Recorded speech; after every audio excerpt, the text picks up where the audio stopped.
Minakhan block জিন্দাবাদ জিন্দাবাদ। আমার নেতা তোমার নেতা জিন্দাবাদ। আবারও আস্থার প্রতীক তাজ উদ্দিন মোল্লা মিনাখা ব্লক 2 নম্বর তৃণমূল কংগ্রেসের সভাপতি পদে পুনর্নিযুক্ত। আবারও প্রমাণিত মানুষের আস্থার নেতৃত্বের যোগ্যতা কখনো ব্যর্থ হয় না। দ্বিতীয়বারের মতো মিনাখা ব্লক 2 নম্বর তৃণমূল কংগ্রেসের সভাপতি পদে নিযুক্ত হলেন এলাকার জনপ্রিয় নেতা তাজ উদ্দিন মোল্লা। দলের পক্ষ থেকে তার পুনর্নিযুক্তির খবর প্রকাশ্যে আসতেই উচ্ছ্বাসে ভরে ওঠে গোটা মিনাখা। কর্মী সমর্থকদের মুখে হাসি, এলাকা জুড়ে আনন্দের পরিবেশ। দীর্ঘদিন ধরে তৃণমূল কংগ্রেসের আদর্শ নীতি মেনে সংগঠনের তৃণমূল স্তরে অক্লান্ত পরিশ্রম করে এসেছেন তাজ উদ্দিন মোল্লা। আগের মেয়াদেই তার নেতৃত্বে ব্লকের সংগঠন পেয়েছিল দৃঢ় ভিত্তি। মানুষের সমস্যা সমাধান থেকে শুরু করে কর্মীদের পাশে থাকা প্রতিটি ক্ষেত্রেই তার সক্রিয় ভূমিকা তাকে এলাকার মানুষের কাছে আরও জনপ্রিয় করে তুলেছে। স্থানীয় খবর, এই পুনর্নিয়োগে নতুন উদ্দীপনা দেখা দিয়েছে কর্মী এবং সমর্থকদের মধ্যে।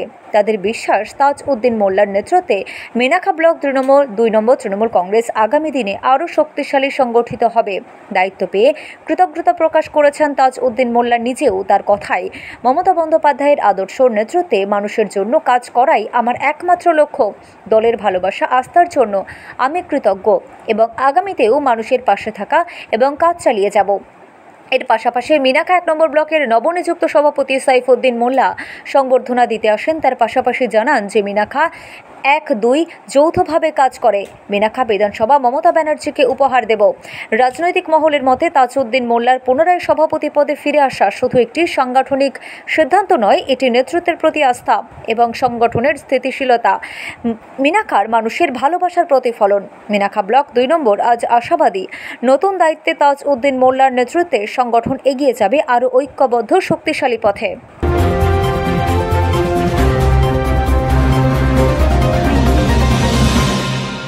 দল সিদ্ধান্ত নিয়েছে, আমাদের কেউ দলের ঊর্ধ্বে না। আমাদের নেত্রী মমতা বন্দ্যোপাধ্যায় এবং আমার নেতা এবং সবার নেতা অভিষেক বন্দ্যোপাধ্যায়, তারা চিন্তা ভাবনা করে আমাকে আবার মিনাখা ব্লক পুনরায় সভাপতি করেছে। আমি যেটা মনে করি, আমি একজন মমতা বন্দ্যোপাধ্যায় সৈনিক।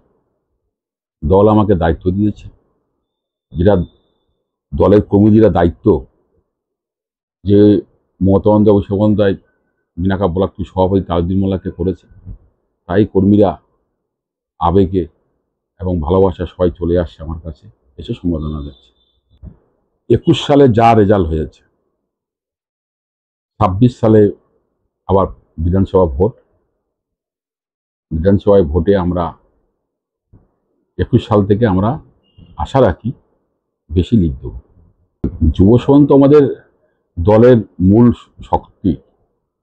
যুব, ছাত্র এবং বুথস্থ যারা কর্মী, তারাই কিন্তু দলের কিন্তু সম্পদ। তাদের সঙ্গে আমার সবার সঙ্গে সম্পর্ক ভালো আছে। আমি চাই যে খুব তাড়াতাড়ি প্রত্যেকটা অঞ্চলে বসে সাধারণ মানুষের ভালোবাসাটা আগে নিতে হবে, আশীর্বাদটা নিতে হবে। কেন লক্ষ্য আমাদের আগামী 26 সাল। দল আমাকে দায়িত্ব দিয়েছে, আমি একজন মমতা বন্দ্যোপাধ্যায় সৈনিক। আমি মনে করি দল যতই আমাকে দায়িত্ব দেখ, ব্লক সভাপতি করুক, কিন্তু আমি মনে করি আমি যে মমতা বন্দ্যোপাধ্যায় সৈনিক হিসেবে যেটা আমার কর্তব্য, যেটা আমার দায়িত্ব, যে প্রত্যেকটা অঞ্চলে গিয়ে, যেসব অঞ্চলগুলো আমার দায়িত্ব আছে, গিয়ে সাধারণ মানুষের কথা শুনতে হবে, মিটিং মিছিল করতে হবে এবং যুব সমাজ, ছাত্র, তাদেরকে নিয়ে আমার মিটিং করতে হবে, মহিলাদের নিয়ে মিটিং করতে হবে। এবারে আমাদের সংগঠনের মিটিং তো সবসময় দল যখন কোনো সংগঠনের মিটিং যখন দায়িত্ব দেয়, তখন আমরা প্রত্যেকটা মিটিং আমরা পালন করি। তো আমি তো ক্লাব সংগঠন করে আজকে আমি এই জায়গায় এসেছি। যখন আমি ক্লাব সংগঠন করতাম, তখনও আমি সাধারণ মানুষের কাছে থাকতাম, যে বিশেষ করে যারা গরিব মেহনতি মানুষ, তাদের অনেক কষ্টের কথা, তারা না খাললে হয় না। তারা যদি কোনো বিপদ আপদে পড়ে, সেটা আমার কর্তব্য। তারপর আমি রাজনীতি এসেছি, আরও দায়িত্ব বেড়েছে আমার দিদি মমতা বন্দ্যোপাধ্যায় যেভাবে করে, তার কিছু অংশ যদি আমরা করতে পারি, এটাই তো আমাদের যা ভালো লাগে।